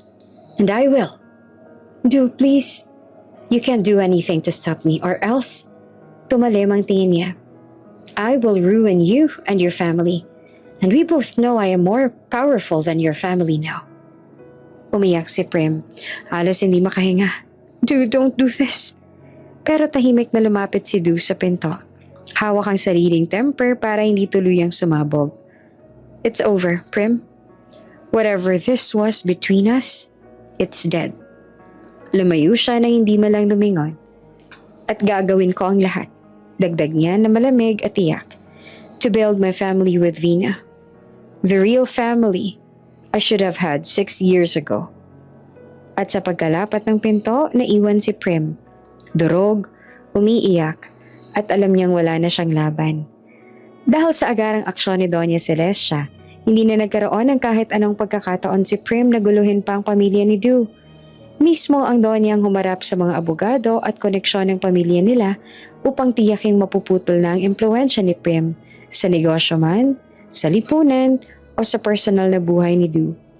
Hindi rin nagtagal at sa tulong ng mga taong pinagkakatiwalaan ni Doña Celestia, lumabas ang matagal nang tinatagong katotohanan.